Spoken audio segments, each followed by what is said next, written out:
Oh no, even the gays have been bitten by the drama bug. I think it's ridiculous. Nah, that's not what I said. Oh, I hope this one doesn't leave the same sort of mark. Let's rehash. You want the trash? I got it all for you. Let's rehash the maths together. A sassy hole that only speaks the truth. Nobody gaslights you better. Hello, I'm Wilco, and you and I are about to receive some feedback, and it better be encased in a compliment sandwich, or I will take myself to the bathroom and you will never hear from me again. Speaking of feedback, shout out to Marnie. Hey, Marnie, who wants me to talk less. And because of her inane comment, I'm going to make sure that I talk more. Marnie, an SBA, you are not. I say that as if she's coming back to the channel. She'll never see this again. And we're all very sad about it, Marnie. We are so deep into MAFS AU Season 13 that there is no way out for either of us, right? And certainly not for the Love Lab Rats who are reeling after a commit me that had 2 separate Ubers booked for some runaway brides in Juliet and Gia. It was really all about the receipts that G-Banger gave to Juliet, and now Deluju has sent them to Alyssa as a parting gift. They make Beck, Gia and Brooke look, well, the same way we've seen them look all season. Not good. Wow. Oh, come on, Alyssa. You can't be shocked after the behavior that they've shown in front of you. Just because you say to people, now guys, things are getting mean. This is getting mean now. It doesn't mean for a second that they're actually going to stop and think about what you're saying. It seems like Stella and Philip are okay, I guess, even though the former admitted that she negs him and calls him feminine because he's too tired to go to the pub. He should also apparently get the snip if he wants to have the sexy times. But also, he was saying that he didn't really want to have the sexy time. So I don't think that's the biggest problem for them. Also, getting the snip in a show like this seems just a jump too far. Like, all of us lolled at them getting tattoos, but a vasectomy would be a laugh riot. So condoms, nope. The pill, nope. And I guess we're back to the old-fashioned pull-out method. At least one of the runaway brides has returned, and G-Banger said the screenshot drama was all too much for her. Oh, was it? The drama that you orchestrated? Oh, was it a bit too much for you, doll? Yeah, I can see that. Also, she says that she didn't tell Scott that she was leaving because she was pissed off at him. Scotty needs to say, I love you first, and Gia is mad that he hasn't yet. But Scotty says he doesn't know, he doesn't know what is stopping him from getting to the love stage, and we all know what it is. It's the constant high school bullshit. I'm not going to sit here and beg for love. Oh, Beg for Love is a great name for the first single off a band. You know what I mean? Like, we talk about great names for bands and great albums, but Beg for Love, people are mad that I haven't dropped a song this season. Normally, I do 1 song per season. But guys, we've still got a month to go. Just calm down. In Love with a Frenchman came out in like the last 2 weeks. Oh, you don't know that song? You're crazy. Then Gia does some sort of reverse psychology trick and is pressuring him to say, I don't love you. It's actually classic teenage girl behavior. I didn't get what I wanted. You saying that you love me. So now it's all over. Scott's confused because together they've been looking at houses and schools for her daughter. And he's saying don't rush me. I'm doing all these things to show that this is very important to me, but you can't force someone to love you. And you also can't beg them to love you. Single coming out April 7th. Gia's instant reply to that is, I don't want you to say it now. Even if you want to love me, now you can't say it. Grow up. Have you even thought for a second that he's probably holding back because the way you act and how you want to control the image so much? I have never been more done with a Love Lab Rat. You know what I mean? Between Gia and Beck, so done. Maybe more than Oblivia, and that says something. Over with baggage. Oh, goody. She says that the texts are irrelevant. It's just Gia. Well, you don't get out of it that easy. You still said all this shit. I don't care if she egged you on. You still did what you could to shit can Alyssa. Beck even says, when someone shows you who they are, believe them.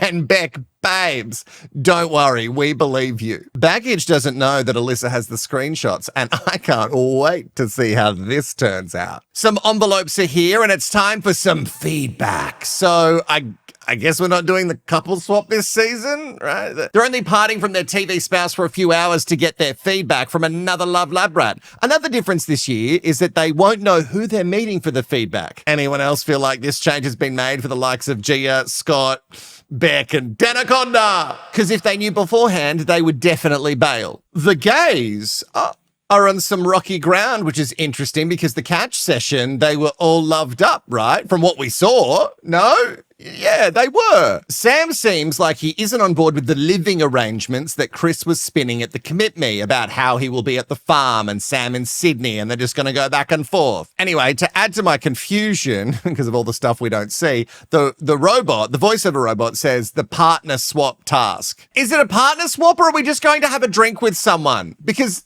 that isn't really a swap. The Veneer twins, who are already headed for disaster, find out that it's swap day and G-Banger doesn't want the feedback because there's no other relationship that she wants to copy, okay? Again, feedback isn't copying Anyway. I don't want to do it. I'm not doing it. Okay. Scott says he doesn't see any harm in it. It's only for a couple of hours and G-Banger doesn't like that he pushed back. She is very concerned with who it will be because she knows how the messy producers are. And she can smell that they're going to put her with Danaconda or maybe Beck. Gia also points out that she would be really mad that she went to the trouble of getting ready to have to have it be someone she doesn't like. But wait, you don't want to look your best for the Danaconda? He's your number one fan, no? Give the fans what they want, G-Banger. That's what I do here, don't I, sweet baby angel? I always deliver. Sure, some of them are not good. Over with Beck, she also doesn't want external feedback. What, sit with Scott and be honest? No. You're joking. You must be joking. And then she says something. If she is matched with someone like Scott, she will just lie. And I love how easily that rolled off her tongue. Oh, I'll just lie. Oh, I'll just lie. I'll just lie. It's so easy for me to do that. I'll just lie. Look, I can see what she's saying, that things can be used against you in this whole experiment, but like, chill. The worst has happened. Right? When Beck walks out, the truth is revealed that she's worried as to what Danny will say to whoever he is partnered with. Because now, as we saw in the last episode, she has shared with him that she loves him and he has all the power. I just regret telling him that I loved him. And you know what? If you feel regret for telling someone that you love them, shouldn't that be your sign that, love or not, you shouldn't be with that person? Sure, it's scary, but you shouldn't be regretting it less than 12 hours later. Can I tell you, the feedback sessions are very boring. No, don't turn off. I'll try making fun. But they're very boring. Scott with Stella is everything we know, and they are actually both very honest, which is good. Stella does say that G can't stop to bring the drama because she essentially wants to fulfill the prophecy that she thinks everything will end up bad. So she makes that happen with her own bullshit. And she also tells Scott that most likely this stuff with G-Banger will happen outside the experiment, in the real world, as they say on this show. She also gives Scotty a rock to help him, which is really sweet of Stella, but it's not even big enough to throw at someone. Like, how is that going to help? All my friends who love the stones and the crystals are going to be messaging me about that comment. Back with Scotty's fellow Veneer twin, the producers are chasing G-Banger like she's a dodgy builder on a current affair. She is slamming doors and packing bags. Apparently, all of the producers can go fuck themselves. There is probably a lot. There is definitely a lot that we're not seeing here. But Gia, the way that you're acting is just giving them all the content to make you look worse. Back with the one-on-ones, a damp dream pairing of Philip and Cycle Sam are giving it to each other. The feedback, that is, over a martini and, a hard water. Sam is sharing he has been avoiding conflict. So how would the cowboy Chris know what you want if you haven't said it? So this time he's going to make sure he is heard. Danaconda is walking into his mystery meet, and I tell you what, this walk makes it look like the serpent is heavy. All right, buddy, you got to keep that gate wide. Make sure it slaps from side to side. He has also popped his collar today because clearly we're back in 2007. And along with his haircut, he wanted to look like one of the adult versions of someone from the TV show Skins. I know. TV show Skins, tick, Pinky Blinders, serving that as well. And with those eyelashes, sometimes on the right angle, he looks like a Disney prince. But really, we know he's one of the villains, right? We find out that G-Banger has been matched with Danny. Oh, what? Oh, I didn't see that coming. And Gia had a feeling about it, so he is just sitting there by himself. I love this, because production would have known well in advance that she wasn't coming, and they still sent him down there to have a beer. He is informed that Gia was his match, and sadly for him, she's not coming. Fair enough. Oh, that little laugh at the start of that. I really don't know what to make of it. It was like a laugh with a bit of a sigh of relief because she isn't coming. Also, this back and forth between Danny sitting at the bar alone and saying that he's disappointed, lies. Absolute lies. And then crossing back to G-Banger talking through the door to a producer is absolute perfection. It's great editing. Generally, the episode's still boring, but great editing. Well done, editors. You have polished the turd as much as you can. When the Booty and the Big Fish get ready for their swaps, she informs him not to say anything about the text that she has received. It's really pointed out, so it feels like it's something that we just need to remember up in our old noggins. Baggage is partnered with Beck, and David's face says it all. He actually seems scared and shocked when she came through the door laughing. It was the same laugh that she gave after the finger banger that she dropped. Pew, pew. No, She then says, "How you feeling?"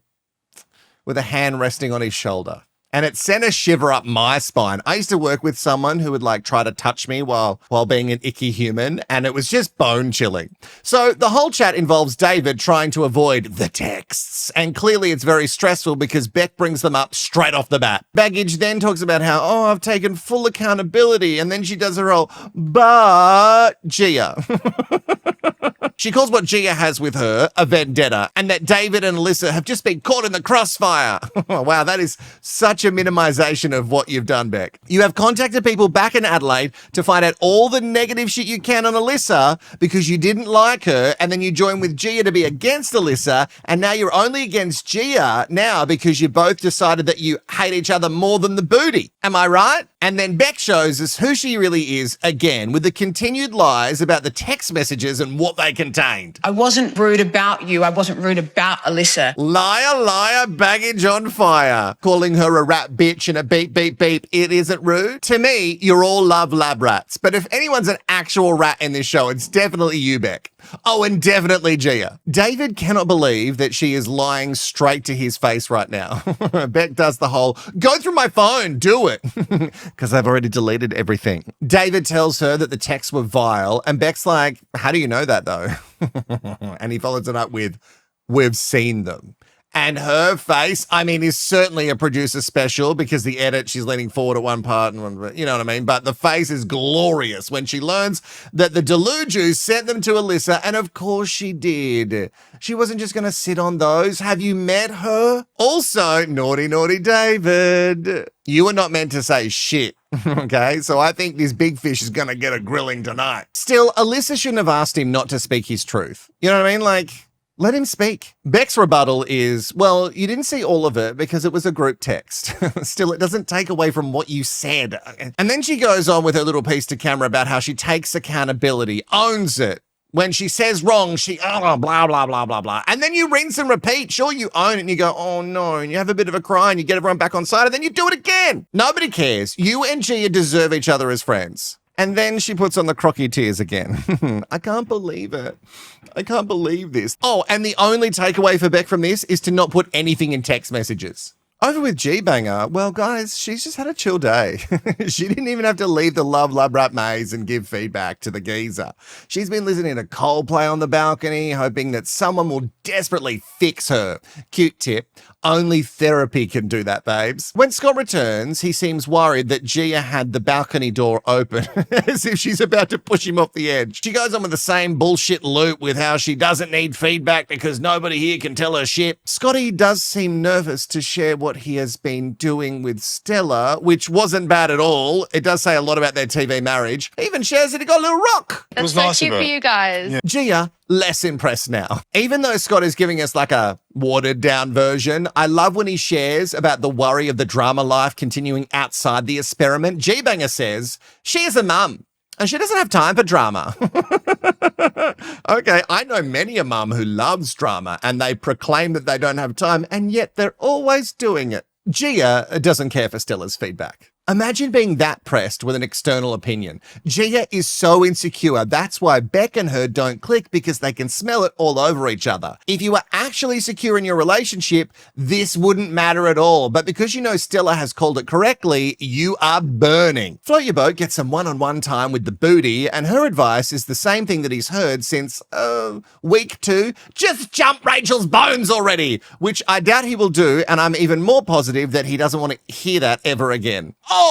Okay. SBA, I wanted to give you a heads up. There is an episode on Wilco and Courts right now. It's about that Manosphere documentary by Louis Theroux on Netflix. If you wanted to know more about men like Tyson, who featured on this season, this is a must watch. Make it make sense. And recently we saw this in Married at First Sight Australia. There was a guy called Tyson, and he basically wanted a wife who was, about 5 years younger than him. He was 30. He wanted around 25. He wanted submissive. He kept saying submissive. And then when he was told what it was, he was like, no, I don't want that. But then when he explained what he wanted, he did want that. I'm going to link our episode in the description also in the comments as well. If you haven't, make sure you go and subscribe to Wilco and Courts. I think you're really going to love the topics we cover over there. Obviously, I'm biased and it's just another one of my channels, but I think you will enjoy it. Okay, back to MAFS AU. When the booty gets home, the big fish is worried that he has to come clean about the text message chat being a thing, and she is obviously pissed. It's not his fault. Baggage brought it up, and it involves him, so just let it go. Alyssa is all like, the one thing I said. Well, I think it's actually really unfair because it's MAFS, and you know full well that this was going to come up. Is the situation. Alyssa, it involves both of you, but apparently he doesn't get to voice his opinion. But she wanted to address it girl to girl, and you still can. You can still do your girl to girl shit somewhere else. If Alyssa makes this a big thing and also starts bringing drama for no reason, I'm gonna snap. Alyssa cries and says she's a really nice girl. I don't know what to believe anymore. What are you talking about? Believe anymore? Beck, Gia, Juliet, and Brooke showed you exactly who they are. Believe them. They have shown you. If you fall for it again, then that's on you. Speaking of baggage, Danaconda has returned, and he just cannot believe that he was stood up. He can't believe it. He regales us all, telling us that he's been shagging birds since he was 14, and this is the first time that he's been stood up. Oh, also, another thing, Danny, if you are as rich as you claim, can you go and get some socks that don't have fucking holes in them? Spend less money on your jockey caps and your royal brooches and get some socks from fucking Kmart. $8. Later on that night, we hear some crying coming from the room as Beck says she regrets sending the messages. Well, of course you regret it now. You wouldn't have regretted it before. Over with the gays, Cycle Sam is ready to tell the cowboy that he isn't stoked with the plans that were made without his input. And he says that the whole Sydney farm plan, what was that? That was the first I heard of it on the Commit Me couch, which the cowboy agrees. That is the first that he heard of it. And then Sam says it feels like Chris made a unilateral decision, to which the cowboy disagrees. And he really pushes back, which is a weird thing to do, I think. Wouldn't you just say, oh, that's not how I meant it. Sorry, it felt that way. Let's talk about it now so we're on the same page. Don't just say, well, no, what I did say. Don't be so aggressive. This is someone who's meant to be your partner. I'm not used to being spoken to that sharply, I guess. Oh, how fucked. You've come to your partner with how you're feeling and your feelings are instantly dismissed. That would make anyone shut down and not want to bring things up, which is not healthy. Chris says it wasn't a plan. It was a suggestion. No, you made it sound like it was discussion and that both of you were on the same page. And Sam didn't call you out on the couch for it, which I think is actually nice. It just seems like he can't empathize with Sam at all, not meeting him even close to the middle. Chris says that it's ridiculous. He's 38, he has a kid on the way, and he doesn't need this shit.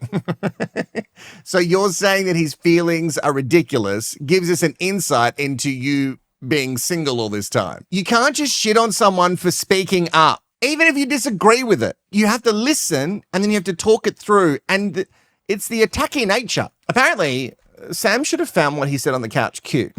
Just making plans for him. And Sam says that, you know what, you're actually not being that empathetic. I get called an empath all the time. Oh, goodness, another one. We've got another one. Not calling himself an empath, but Apparently others call him an empath. Chris says that he isn't defensive. And while he's saying he isn't defensive, he sounds the most defensive. You know what? I really hope on replay he can just like watch this and go, oh yeah, I was really shit there. God, Chris, let me know. Also, your sorry, it didn't really sound like sorry. It just sounded bitchy. At the end of this whole thing, it seems like Sam feels like he hasn't been heard, and there is more trouble in this hickey-filled paradise as it grows darker. The next day, it's icy. There is no chitty chat and a lot of tension. Chris is hurt that Sam said he wasn't empathetic. Because you weren't. Also, don't try to swing this to make yourself look like the victim here now, okay? Come on. He goes on again that everyone apparently calls him an empath, and that's weird. And that's weird that he would say that he didn't have any empathy. That's weird that you would say that, Sam. Because everyone basically says, oh my God, you're so empathetic. The argument is just recycled again, and obviously because Chris has had some time to stew on it, it feels more defensive, and Sam calls it out. I'm not getting defensive. I'm having a conversation. Yeah, tone suggests defensive. What is it with people who claim to be empaths? Sam asks for maybe like less sharp talking because he just doesn't respond well to it. He's talking about your tone. Your tone, Chris. Just like soften your tone. The cowboy still doesn't get it. It was cute that he made those plans. He also calls it admirable. It was really admirable that I made those plans without asking him. Well, I guess going into the next task isn't going to fix these two, because the honesty box has returned. Clearly, the partner swap was just the feedback. That's it for partner swap week, guys. Wow, Channel 9 must have had a lot of pushback this season for them to dump it, because I think they really loved it for the trash, mess, and drama. Philip calls Stella a MILF when asked if he can see her as the mother to his children, but fluffing will only ever happen if you get the snip, buddy. But then if he gets the snip, they're not going to be having kids. Anyway, Float Your Boat is asked if he can see himself falling in love with Rachel. And he does say, yes, he does, which is a big call. I'm really worried about it. Baggage is also excited for the HB's return, even though their first time around with this box of questions, it was an absolute disaster. But maybe one of the questions will be around love. And that's what Beck really wants from him, the big L word. Sadly, the Danaconda does take the piss out of all the questions and the box, and the baggage is not coping with it. Also, Beck, it has to tell you that if you need this box to speak honestly and vulnerably with each other, then maybe this isn't a real relationship. Like, you have all this alone time without the cameras. That's when you could really open up. You don't need it to be a fucking task. She does eventually get to the whole, do you think you will fall in love with me question. And Danny says that he wants to be very careful how he answers it. Because the answer is obviously no, and he is blinking up a storm. This guy could never play poker successfully. I'd assume I will, yeah. Ooh, lands bad for Beck. And Beck is shocked because, like, why wouldn't he fall in love with me? I'm the best thing he will ever get. That's a quote. Now, to be even messier, because the drama in the last episode and a half has been nada, they are going to get some anon feedback. Or... Anonymous? Nope. Anonymous. No, still no? I said anonymous. Oh, I guess not. And the booty... No, we don't have all day to keep trying, mate. Sorry. And the Booty and the Big Fish are so serious about the anon letter that they are sending to Float Your Boat that David has dragged himself up for the occasion. Oh, wow. You know what, Big Fish? I think red is your color. Kiss that paper. Show Steve-O how it's done, baby. When the letter arrives, the lipstick is also included, and Steve-O thinks it's actually one of those sex toys, which I'm actually shocked that he's seen one before. Raha knows immediately that it's Alyssa and David. The task that they have set for them, along with the letter, has been Steve-O to take the lead. And last time he did that, they bought a fish. So I can only imagine how fun this is going to be. The Veneer twins have to write a letter to Booty and the Big Fish, and Gia doesn't give two shits. You can tell that she is completely checked out of this whole thing. The edit really makes it look like Gia is much more ready to write negatives, more so than the positives in the letter, and she doesn't even want Scotty's input. He says, whatever I say, it doesn't matter. And I think, now you're getting it. You don't matter to her, Scott. You are just another pawn in her game, as long as you're understanding that. The task that they set for Booty and the Big Fish is to write a letter about their letter that they received. I know, confusing, but I do think to myself that, would have loved this task? Julia the bisexual. Oh, she would have gobbled this up. It would have been a 15-pager. They refuse and they just chuck it where it belongs. In the bin. Steve-O is trying to be romantic, microwaving cheese in the microwave because that's where you microwave things. Which, look, I'm not against melted cheese on a chip, but like a little more effort, mate. Like just a little more effort. Anyway, Raha's Baha is very low. So obviously she loves it. He does confirm that they will go out on a proper date, and I really hope that's real. Back over with the Veneer twins. Oh, we're seeing them a lot this episode. You would think that Gia getting to be all sassy in that Anon letter would have like cheered her up, but alas, 'tis not the case. She is still burning, clearly sick of Scott and ready to bail. Unfortunately, they can't yet because they've got to both right leave. And if they both leave separately, they can never be together again. Them's the rules of MAFS. But they do have their own letter coming their way. Give it to me. Give it to me. Even the way she says that, it's icky to me that someone would, like, if my partner was like, give it to me, I'd be like, oh, do we need to have a fucking chat? She reads it to herself first, just in her head. She's not saying it out loud, and then hands it back to him. You can do it. You can read it now. The letter starts off strong, actually. It seems encouraging, but they do call out Gia for not putting in the effort that Scott does. G-Banger gets mad at his reading and then takes the letter back off him, only to realize that it wasn't Scotty's poor reading, it was that it was actually poorly written. And the letter continues to call out the drama hunting. Obviously, Gia disagrees. Because the letter's a bit messy, she initially thought it was from Beck, but then she isn't quite sure because Beck should have known some things in this letter. She's like, who is it?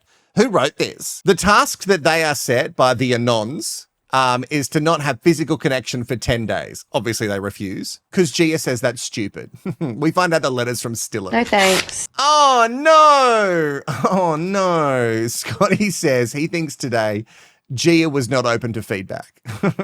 And I think today? Only just today? She's not taking any feedback from anyone? Or is it all did you mean every day? Oh, I'm getting whiplash. Okay, we're back over with Baggage and Danaconda. And he's just redoing what he has done before. Love bombing. Not in love bombing. He's giving love bombing, but he's not in I don't want to distinguish. Because he doesn't actually love her. He can distract her with all these little posts that say, I love your cooking. I love your cooking.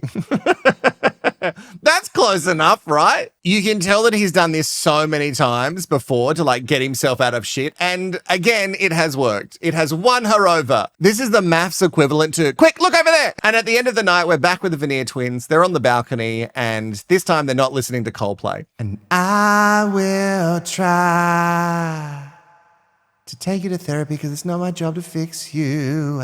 Gia doesn't want to do this anymore. And she says she doesn't want to talk on mic. And I never understand this. It happens every single fucking season. You signed up to this show. Why do you get mad when they want to film you? I just don't get it. I just don't get what she thinks she's going to achieve from the game that she's played this whole season. She causes a huge mess and then she's mad that it's messy.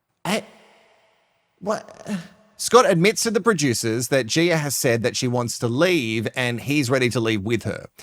And with that they do, which Alyssa spots from across the way. Bags packed, out they go. David says like, oh, he's lost for words. I mean, come on, big fish, open your eyes. She's bailed on this show many times before. She is primed for this behavior. You must have seen it coming. And as I'm watching her walk away, I'm like, did you just get out of this because you wanted to be gone before the dinner party? Or I don't know. Something still tells me she's going to make an appearance. And that is it for another double of MAFS AU Rehashed. We still have about a month of this bin fire to go.